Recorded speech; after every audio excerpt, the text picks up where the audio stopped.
This conference will now be recorded. Okay, so before we jump into the next session, do you guys have any questions?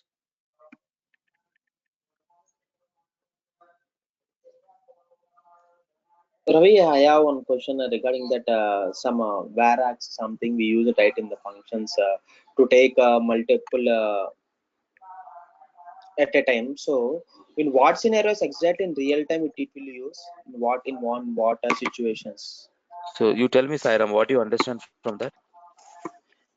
Actually, at that point of time, at this point that varix, this means I'm not getting it exactly, but I can understand. We will take multiple inputs at a time. It will take multiple arguments, not at a time. Yeah. You can pass any number of arguments, right? Correct. What is the varix means? It's a variable arguments, Yeah, variable of variable. arguments. What is a variable means? It can be Uh, vary, it can be changeable, right? yeah. Right. So here the meaning of varargs is if you define your function with a varargs, if you pass two parameters, it will take. If you pass three arguments, I mean parameters means you can call them as a parameters. If you call two parameters, it will accept. If you call three parameters, it accepts. You won't pass any parameters, it won't accept. So it is something like it actually acts something like method overloading, Okay. but it's not actually method overloading. I don't want to say it's a method overloading. When you have a requirement, sometimes you may have only two arguments to pass. Sometimes you may have only three arguments to pass. Sometimes you have 10 arguments to pass. So the functionality is same. The only the arguments are vary.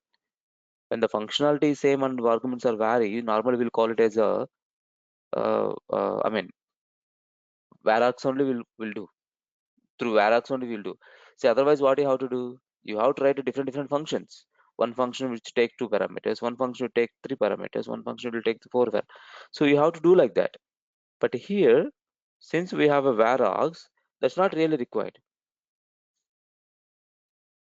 Okay, Ravi. Yeah. Is this clear? Ravi. Yes, Ravi. Okay. Any other questions? Okay.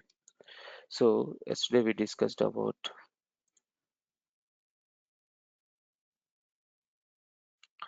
functions, right? Oh, sorry. Let me close this Kafka one. Yes, it's not really required. So next, yesterday, as I said, we have seen named arguments, we have seen default arguments, right? We have seen with return value, without return value, with equal symbol, without equal symbol, lot of things we have seen. So let's see now. This is also default. Let me close all of them. Let's go with this.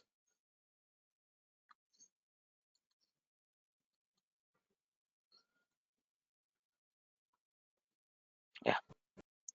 So there are other type of functions which we'll call anonymous functions.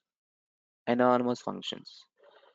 The purpose of the anonymous functions are you'll be using only once. You will not be using repeatedly. For example, don't get confused with this. I'll show you an example. Val list equal to array of 1, 2, 3, 4, 5, Ravi, have you 6. started sharing your screen? Yeah, I started sharing my screen. It's not visible. No. 1 second. I think it's some stuck. 1 second. Yeah. Now you check. Yeah. It is coming. Okay. So the anonymous functions. The function does not have any name. When I say anonymous function, a function does not have any name. That we'll call anonymous function. Okay. Let's see what are the anonymous. How the anonymous functions will. What I can say. How we can make use. Okay. Let's say I have a list of elements. When I say array is a list of elements, correct? So let's say I have a list of elements. I want to increment every element by 10. You understand what is my requirement? I want increment or multiply every element by 10. So normally what we will do, you loop through, you'll take element by element, every element you will take. After taking every element, you will do the multiplication of 10. Okay, instead of that, let's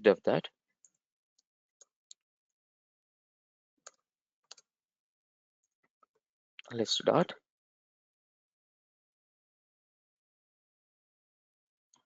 There is something called, I mean, this is, don't worry about this function. This is a map is another function, which I'm going to show you in few more, I think it's possible today only. Okay, this is another type of function, one type of function. Here, what we need to do, I am going to send one function. I'm going to send one function. Okay, that function is, I'm just taking element. You can take anything. You can take X also.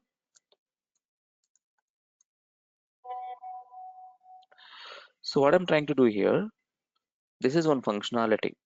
This is one functionality. This is one functionality. This is actually a function. This function I'm passing to the map. Map is another function actually. Map is another function.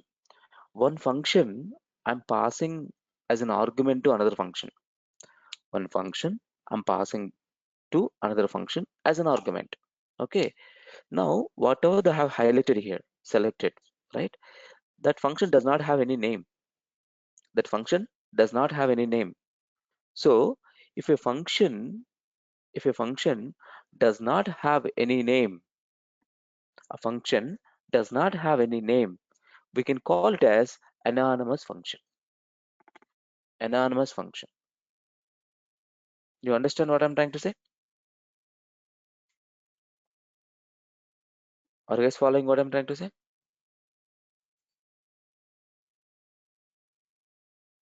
A function Yes, which sir. does not have any name, a function which does not have any name, we will call it as an anonymous function. So how these anonymous functions will be used? These anonymous functions will be used only once whenever it is using inside another function, whenever it's required in another function. Okay, people may ask in interview, what is an anonymous function? A function does not have any name. The functionality will be used only once. Okay. If I go ahead and print this increment, so let me show this one in the here itself,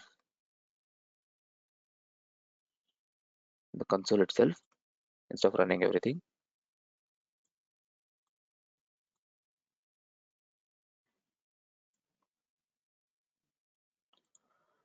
Let me run here. List I have defined. What happened? Okay.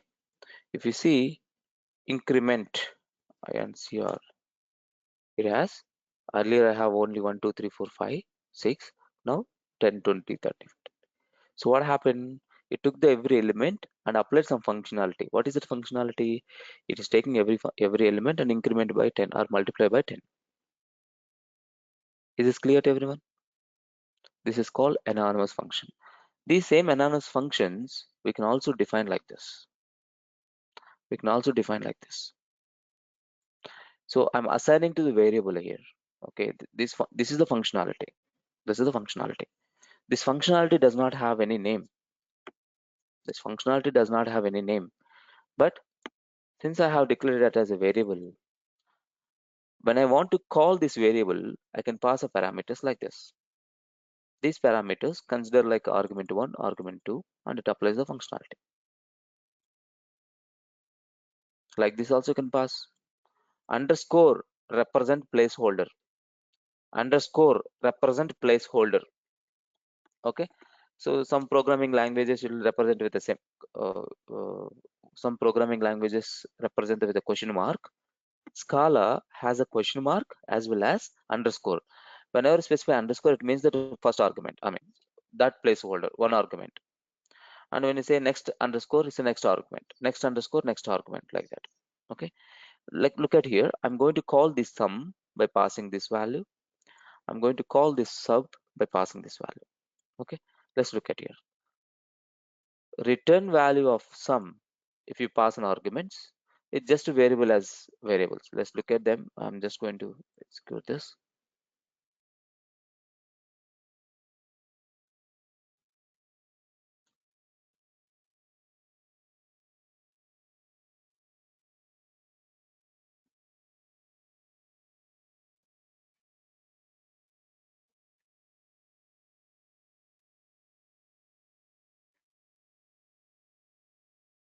Okay, sum, when you pass 10 comma 20, it is given you 30. Subtraction 10 when you pass this, and when you try to print variables, this variable is actually considered as a function. Okay, because you have assigned a functionality, right? You have assigned a function. You have not assigned a 0 or 10 or some value. You have assigned a function. That's the reason it's printing what the function is. You have assigned a function. That's the reason the variables values are printing like this. Very simple. If anyone asks in the interview what is an anonymous function, a function which does not have any name, we'll call it as a function. Okay. Okay. Now before we jump into, there is a most important concept which is called higher order function. Higher order function. All use Spark and all actually uses a higher order functions. Before we jump into higher order functions, I want you guys to take you through recursion. Recursion. Recursion. Can anyone tell me what is a recursion? We might have heard about it in different languages. Yeah, Ravi, the function which calls itself.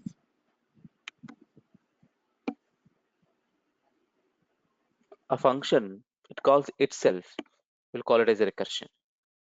A function, it call himself within the body of the function. We will call recursion. Okay, so Scala has different type of recursions. Normal recursion as well as a tail recursion. Tail, T-A-I-L, tail recursion. We'll discuss about that. Okay, first let's see what is the recursion, how it will work. So the purpose of the recursion is when you want to I can say like um okay, let me put in this way. There is a functionality. That functionality has to be keep call, but before it completes the functionality, at the last statement again it call itself. A function call itself will call it as a recursion. So for example, if you want to find a factorial, what we will do, we'll define a function. What is a factorial? Factorial means this one, like 4 into 3 into 2 into 1.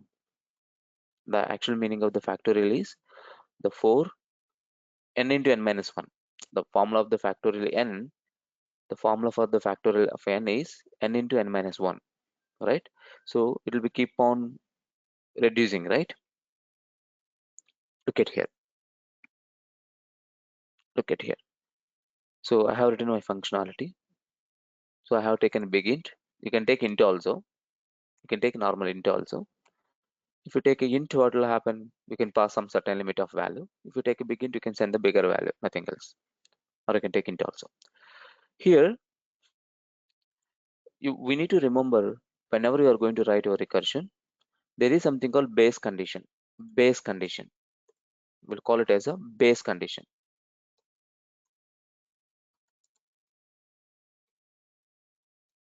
What is a base condition?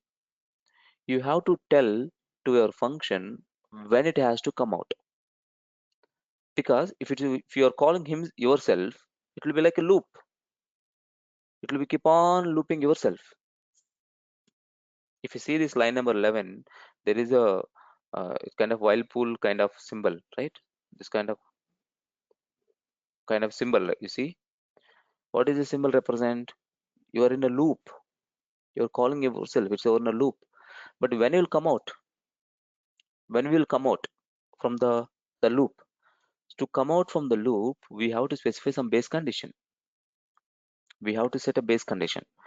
Here in this scenario, when n became 1, in this scenario, when n became 1, I want to come out. Here I want to come out. But in some of the scenarios,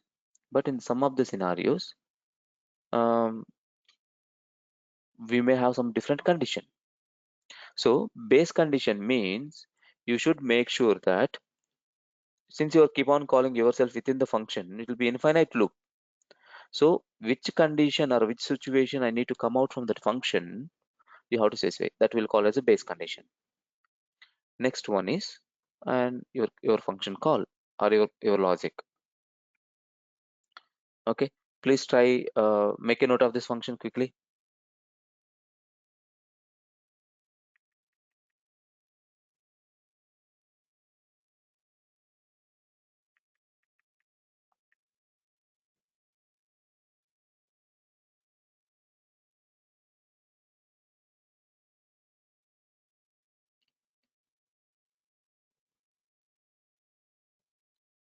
Make a note of this one quickly.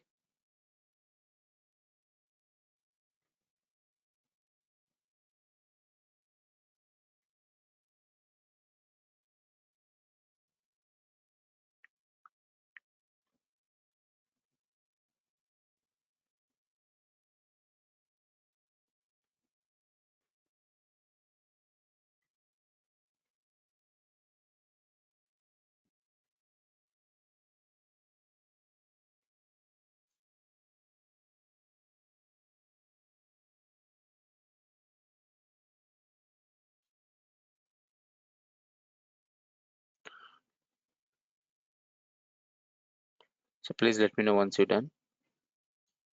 Rafi, how it is calling itself? Good question. Okay, yeah, this is factorial n minus 1. Okay.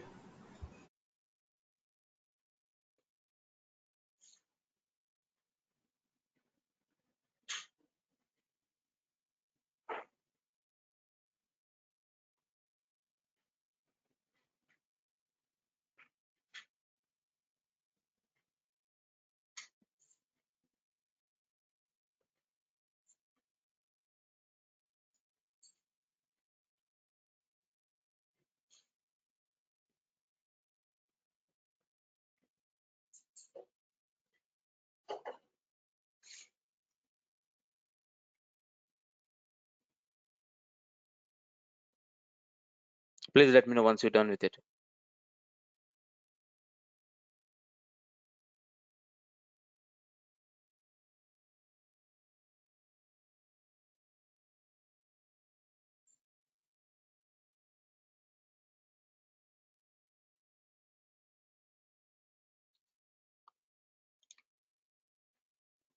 Okay, I hope everyone might have written. It's a simple code. Here 3 lines, here 1 line, here 2 lines. Okay, these are all explanation. I just printed like this for explaining the people. So when I call a function by passing a number will come here 4. My n is 4. N equal to 1. No, n is not 1. N is 4 now. It will come in outside the if condition. X by default 0. Okay, x equal to n. N means 4. 4 into, look at this, 4. First iteration it is 4. 4 into factorial of 3. N minus 1 means 3. Right? So factorial of 3. Now again the function is getting called. It means what you need to understand here is the functionality is not completed yet. The functionality is not completed. What is the meaning of the functionality is not completed? What is the meaning of functionality is not completed? Let me do one thing.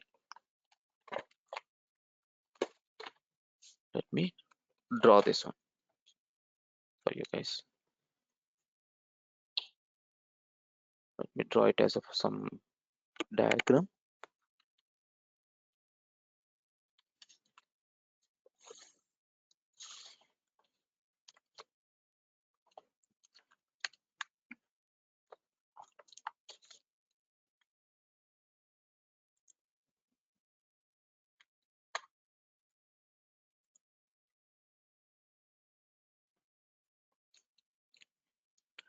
So in any of the JVM based applications, there will be two type of memories. There are two type of memories, stack memory and heap memory. There are two type of memories. One is stack memory, other one is heap memory. Stack memory is actually meant for method calls, but variables also will be stored.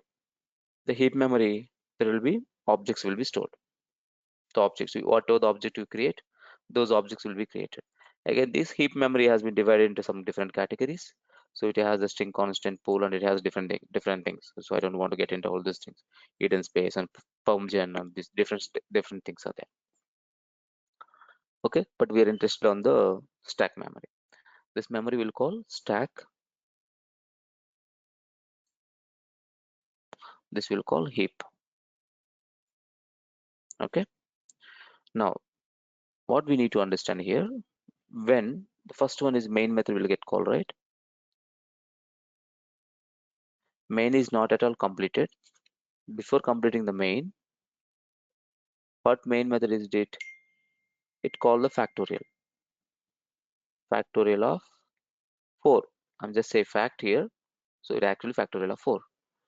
So when the factorial of 4 is in the normal cases, when the main method called a method, that method will be executed, that will be completed, and it will return back to the main. It means that frame will be deleted.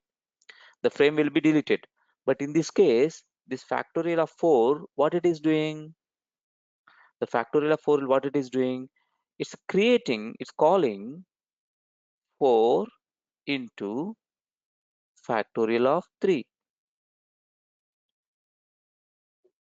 This is one frame. This of the previous frame is not yet closed. It created one more frame. What this frame is doing, again this factorial of 3, what it is doing, it is calling. So now n is 3. Earlier n is 4. Now n is 3. So 4 into 3. So it comes like, actually internally it comes like, I just want to make you understand. It's a 4 into 3. I can call it as a 12. 12 into fact of 2. So it means this frame is called this frame. This frame is not yet closed. And this frame, what it does, 12 into 2 actually to come. 12 into 2, 24, right? 24 into fact of 1. This is called another frame, which is fact of 1. So when it comes to that method, fact of 1 method, when it comes to the fact of 1 method, what is 1? It is, as per the logic, as per the base condition. As per the base condition, what it is doing, if n is 1, if n is 1, return 1. If n is 1, return 1, right? So it means whenever it goes to the fact of 1 here, when it goes to the fact of 1 here, it is returning a value. It means it closes this frame. It means it closes this frame. Then the value will be written here. So the 24 is there. Then this frame will be closed. Then this frame will be closed. Then this frame will be closed. Finally, the output will be written here, 24. The final output will be written here. What I'm trying to explain here, you are keeping the previous frame as is and you are calling another frame. We'll call as the frames. So this method is already there and it is calling another frame, another method, and this is calling another method, this is calling another method, and this is called another method. This, if you keep on calling. What is the problem if I have like this? What is the problem if I have like this? So after certain limit, so your stack may full. So stack also is a memory, it's in the RAM. Heap and stack, everything will be in the RAM, right? When this application start, your Java application or Scala application or JVM based application, when the application start, these memories will be created to store the variables and objects in whatever you have used in the application.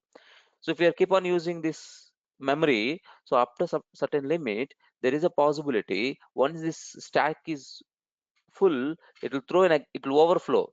It will get overflow. This will call stack overflow exception.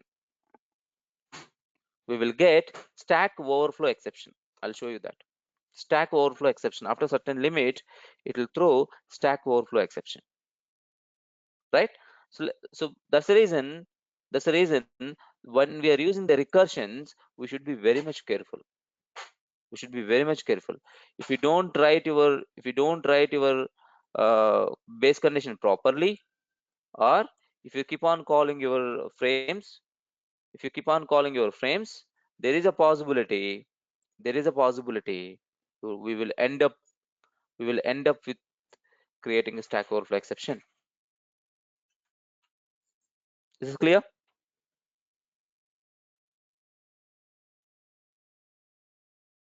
Any doubt? Any questions?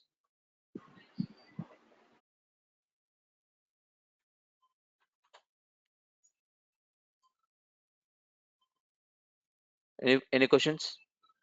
Let's go ahead and execute the program. So I have 4. It means very less number of frames. Okay, so let's run this program.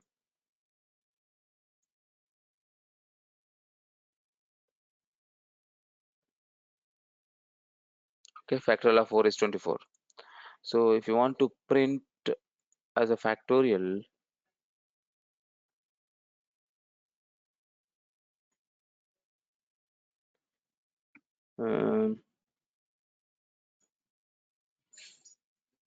so it actually internally happens like 4 into factorial of 3, 4, 3 into factorial of 2, 4, 3 into factorial of 1. This factorial of 1 will return you 1, value 1 as per the base condition.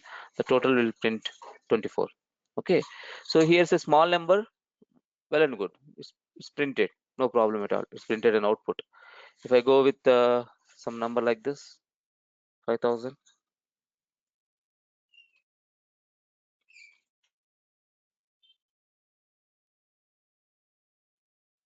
It's well and good. It's printed.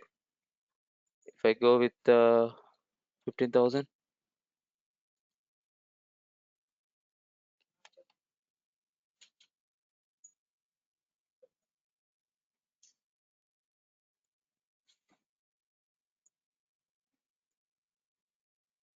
stack overflow exception. Stack overflow exception. Because you have a lot of calls. The frame is not closed, but still you keep on calling.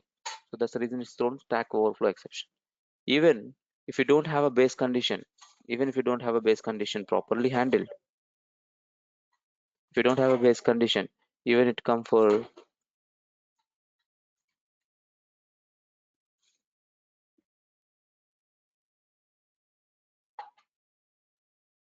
since you don't handle your base condition properly, stack overflow exception, even for 10, actually even it for it will do also, it will throw, because you don't have a base condition to come out. You enter into the function, but you are not coming out. You are entering into the function, you are not able to come out. So that's the reason the base condition is more important. The base condition is more important. Okay, so when you enter into the function, you should know how to come out also. So if you don't have a base condition, we'll get a stack overflow exception. This is the most important interview question. It's the most important interview question.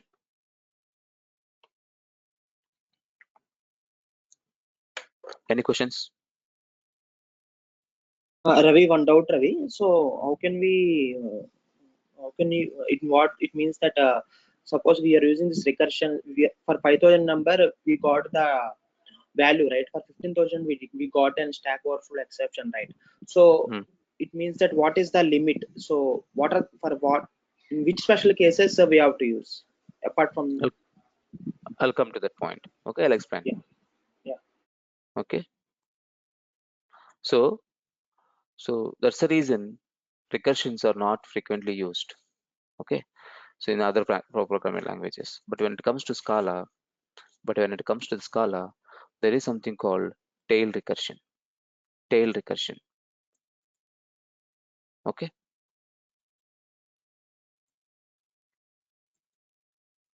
Tail recursion. So here there is nothing difficult program. Here also simple programming only. Here also simple program. But instead of every time holding the number, assigning, actually we're doing assignment, right? So you're taking the result and assigning to some variable. So instead of every time holding that, we will write like this. We will write like this. Look at the factorial logic. Look at the factorial logic. Okay, what actually we're doing here? We're taking the factorial. We are taking our value, and we're taking some placeholder. I mean some number, some placeholder. Nothing. Some, you can say some variable. You can say some variable you are holding. Look at here. My number, some, I can say input, or I can say result. I can say result here. I can say result this. I can say result this. Instead of input, I'll say result. What result it is? What result it is? Your n minus 1 result. Your n into n minus 1 you are doing, no, that result. Earlier example, we are storing that into a variable. This time we are not storing into x or some kind of variable. So here if you see, we are storing the result into here, but I'm not going to store that. I'm not going to hold that. I'm not going to hold that. So what I will do, I will do like this. Look at here. Very first time you will pass 4. I mean, let's take with the 4. Okay. So when I was explaining 60,000, so 4. When I go with the 4, what will happen? 4 will come here. And what is the default value I'm passing for result? 1. I cannot pass 0. If I pass 0, the whole result will be 0. We should be very much careful while you are doing such kind of default values. If you are suppose it's a addition, subtraction, such kind of things, you can go with a 0. If you go with the multiplications, if your operation is doing multiplication, if you go with a 0, the whole result will be 0. Okay, that's the reason my factorial is nothing but multiplication only. So I'm going with the default value is 1. Here I have a 4 and I have 1. Okay, I sent to factorial. I sent to factorial. In the factorial, I sent to 4, and here I sent 1. Okay, that's the first iteration. So in this case, what will happen? N will be 4. My input. So instead of saying input, I'll say result, or you can call as input also, whatever you're comfortable. 1. When it comes here, if you see this one, how it is becoming, how it is becoming factorial of the result of this factorial of 3 comma n into 1 4. You are doing a summation here. You are doing a summation here. The result is the sum of the value you are storing here. The sum of the value you are storing here. The next iteration 3 comma 4. The next iteration 3 comma 4. What will happen here? The result will be 2. You're doing a minus 1, no? You're doing minus 1. 2, it will become 2. And this is n into res. What was res? Res was 4. What is the n? 3. 12. The next iteration you're sending 2 12. So when you're sending the 2 and 12, what will happen? 2 minus 1. 2 minus 1, 1. This will become 1. And this value become 24. And you are calling with the 24, 1 comma 24. So when 1 became 1, when n became 1, it will come here. It will come here. What is the condition you have written here? What is the condition you have written here? When n is less than or equal to 0. So n is 1, 1 minus 1 0. It becomes 0 here, and here it is 24. 1 into 24, 24 only. Okay, when your n became 0, I'm just returning my result. So as part of this, as a final iteration, I'm returning result. Here I'm returning only result, which is 24. I'm returning 24. Here nowhere I hold the what I can say, like a frame. If you go back to the diagram, this one here, I'll just strike out. Okay, instead of this thing, I'll just do the strike out. First I call factorial of 4 comma 1, right? What happened? It returned a result. I mean, see, this function is get closed. This function, as a result, next function will be closed with the 3 comma 4. This function is closed, this frame is closed, because no one is referring it or no one is holding it. Next, when it comes to this iteration, it become fact of 2 comma 24. Sorry, 12, 2 comma 12, not 24, 2 comma 12. This frame is closed. When this comes, it became fact of 1 comma 24. When next comes 0 comma 24. When this comes, it just return 24. It just return 24. It means the tail recursion is not holding the frame. Is not holding the frame. You're trying to understand what is happening. So to make you understand, when you call a function, this is stepping out, and again calling it as a fresh function. And this is stepped out and it's called as a fresh function. And then this is stepped out and this called as a fresh function. So that's the reason. So whole stack, it is maintaining the single, in the whole functionality of that recursion, it is maintaining only one stack, one frame. It's holding only one frame. When it is holding only one frame, what happened? When it's holding only one frame, so stack never be filled. So we'll never get the stack overflow exception. We'll never get a stack overflow exception. So every time it uses only one stack, every time one frame, every time it uses only one frame. So that's the reason it never come. So earlier 15,000 we got the stack overflow exception. So let me give the 15,000 here.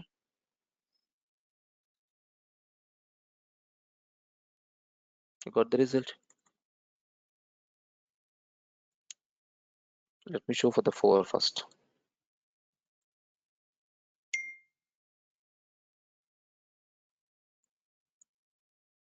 Okay, so let me go with the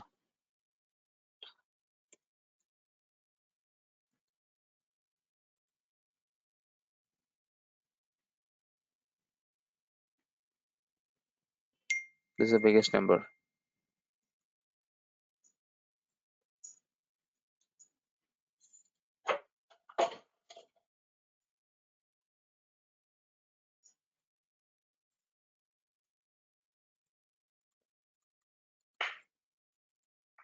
It's actually biggest number.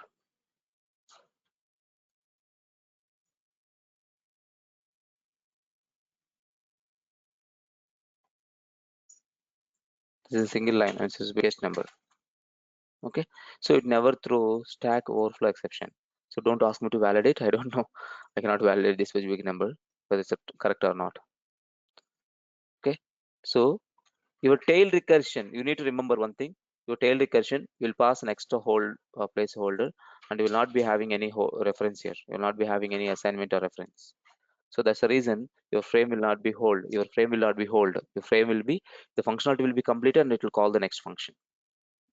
The functionality will be called and it will call the next function. Okay, so you will be having some program test kind of things in the interviews on the recursion, tail recursion, on the tail recursion. Okay, so try to remember the syntax tail recursion, and there is something called tailRec. It's an annotation. uh, annotation is okay. So annotation is something like you are explicitly specifying that it is a tail recursion pro. It's a tail recursion one.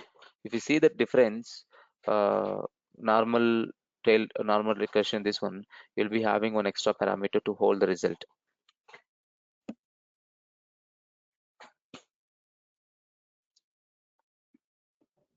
Okay.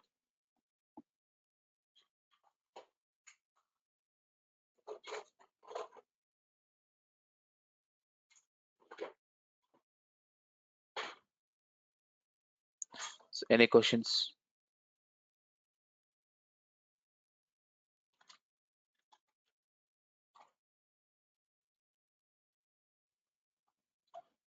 Any questions?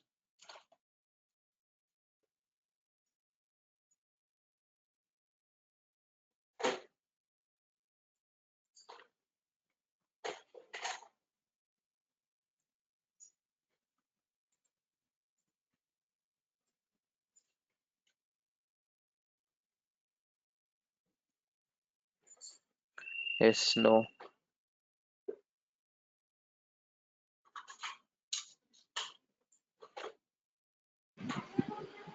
Okay. So recently, even there was one of the interview people asked to write. Um, I'll wind up with this example in the tail recursion. Okay, because I want you guys to do some hands-on. There are the interview question was he was asked like super digit. Okay, what is a super digit? Simple, I'll tell you. Suppose if I have entered a number called 256. Okay, so the super digit is 2 plus 5 plus 6. How much?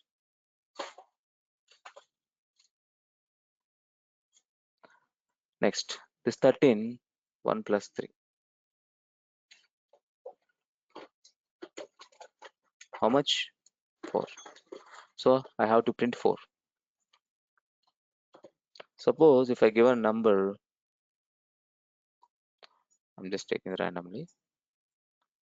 So how it will be 9 plus 8 plus 7 plus 6. How much? 24 plus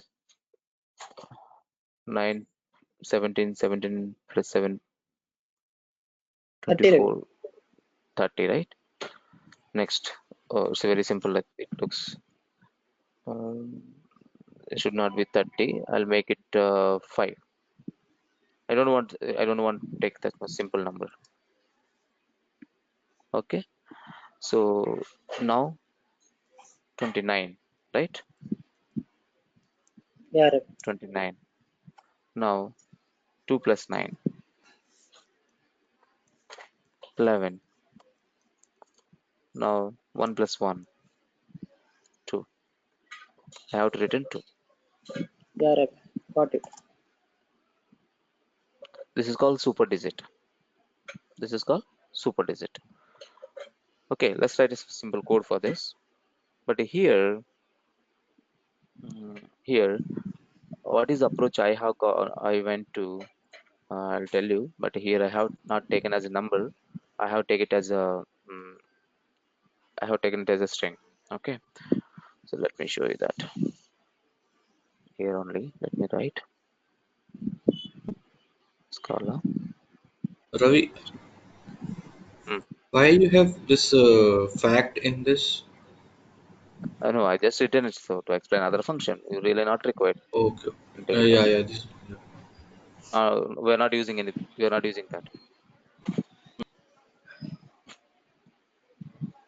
Okay. So let's take an example. Val.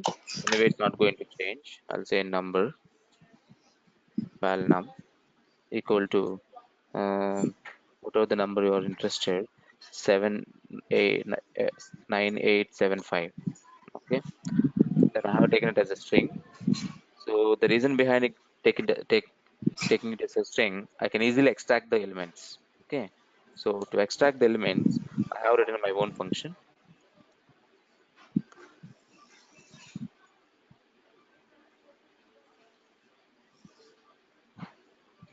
Okay, here I'll just pass this one.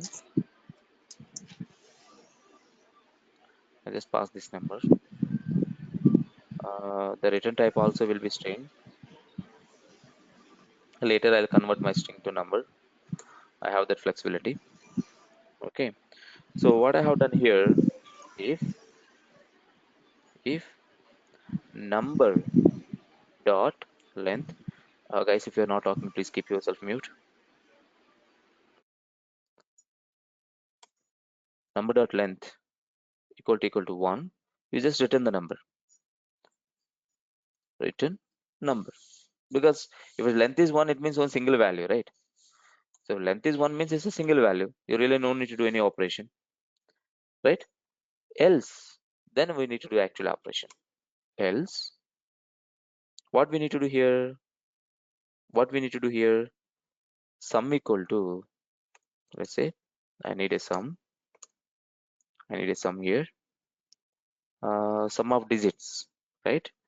There is a function called, it is in a higher order function, like how I'd shown you map in earlier example, map.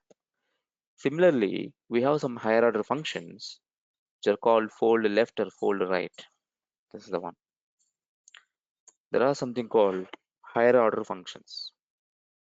These are called higher order function. This higher order function takes two set of parameters. First set of parameters is the initial, I will call as the initial value. Second set of parameters are what are the parameter we're actually going to do it, whatever the operation we're going to perform it. Okay, see, this is, since I am aware of this logic, so I have taken like this. So if anyone wants to take in different logic, yes, you can go with it. Different logic you can perform. So there are different options to solve this problem. So I have taken fold left because I am aware that there is a fold left function which can be, fold left is nothing but it will take the first number, then it will go to the next number, then it will go to the next number, then it will go to the next number, then it will go to the next number if you have any. So it will be keep on going from left hand to right hand. It will moving element by element. It will be moving element by element. If I take an example of 1 2 this 1 2 3, first it will take this, then it will take this, then it will take this, then it will take this, then it will take this, then it will take this. It means it moving from left to right. Similarly, you have something called fold right, from back, from reversed, from last to front. Okay, so for that reason I have taken the fold left because I want to do a calculation from the beginning. So I need to take the first element, right? I need to take the first element. How will I take the first element? So let's say if my first element is underscore, or I can say element plus there is something called character, because I have to extract the element. Character dot digit,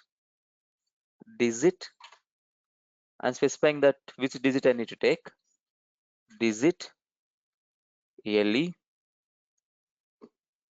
comma 10, or instead of I say le, let me do one thing, I'll say underscore. Okay, it will be easy for me to make you understand. It's a placeholder. What is happening here is, I'll explain you what is this digit function will do. So I know that this and these are little new to you guys. Character, everyone knows, is a character data type. So this function, this digit function, let me show that. This is the digit function. Okay, so look at here the digit function. If you can read it here, returns the numeric value of the character in the specified radix. Radix means whatever the 10th position, 100 position, 1000 position, we will be having that value, right? So that one. So it will return the digit. It will return that I mean, whatever the value. So it return that radix. Okay, I mean that elements it will return. So when it return that element, I'm taking that element, I'm summing with the first element. So this is how it will. Okay, what I can do here, I can show you the different println statements, and I'll print them and I'll show you. If you didn't understand, please not to worry. So what I'll try to do, when you understand these other functions, you can easily what I can say, follow this. Again, I'll call my function here because I need to do the recursion, right? I'll call my function here. I'm passing this num, not num. I have to pass sum here now, right? Because I got the sum value. Sum dot toString. So if you observe here, I don't have a placeholder. You may say that, sir, where is a placeholder, sir? You said that you have a placeholder to hold the value. This logic, I don't need a placeholder. This logic, I'm completely returning the whole value itself. I'm completely returning the whole value itself. The whole I really no need to hold the first from begin every value, right? I need the last result. I don't need to hold any value here. If as I explained in this super digit, I don't need to hold all these things, right? Do I need to hold all these things? No, I just need to return the last value. I need to return the last value. But in the previous example, I need to hold 4, I need to hold 3, 2, all these things I need to hold, and result also I need to hold. But here I don't need to hold all of them. So the last iteration, whatever I get, I'll just return that value. So that's the reason. I haven't written any placeholder. So, and also I don't have any assignment here. I'm not doing any assignment. If you do any assignment, what will happen? That assignment considers holding the frame. Okay, so look at this. So I'll call this function println sum of digits, super digits, I'll say,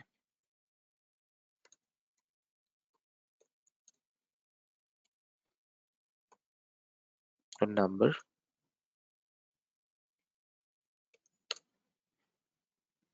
sum of super digits of this number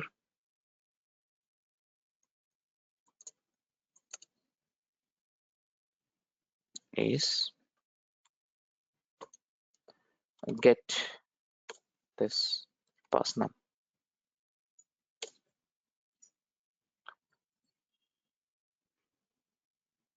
Instead of writing like this, I'm digits of super digits of, I'll write like this.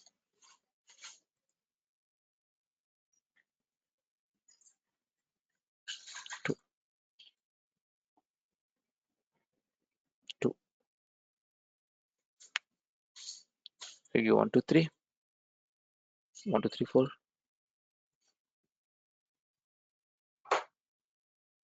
One. If you it never show greater than uh, 9. This is one type of logic. You can write one more logic. You can loop through. You can use a while loop. You guys remember? I don't know how many of you practiced palindrome number, Armstrong palindrome, right? What you can do? You can do the modulo by 10. You can extract the last digit. You can extract another digit. So you keep on doing the sum. The sum is greater than 10. Again loop through that. So if the sum of all digits, these digits, if you get a 10, greater than 10, again you loop through it. You check the condition. If the sum of this is greater than 10, again loop through it. So there are different ways to solve it, but I have make use of my higher order functions, which is fold left. That's the reason it is. Okay, so since it is a sum, that's the reason I have taken initial value is 0. Okay, so that's it for now. Yeah, I know that it might have confused few of you. Not to worry. Try if you Anyway, we'll be discussing fold left and other stuff later in the higher order functions. Map, flat map, fold, reduce, fold left. There are so many things are there which we will be using in Spark also. Okay, so these functions we will be discussing in the next session, higher order functions. So till then, I strongly recommend you guys to understand the tail recursion and recursion and try some examples on the recursion, like reversing the number. That's called palindrome. If suppose you have a number and if you reverse that number, if both the numbers are same, we'll call it as a palindrome. And Armstrong, there is something called you take the number cube of first digit plus second digit plus third digit plus fourth digit, every cube of all these digits, and if you do the sum, then you will get one number, right? If that number and is the sum, whatever the number you have taken, so both are same, so that's called Armstrong number. So like that, if try some examples, so you may get understanding of the factorial. I mean to say recursion. Any questions?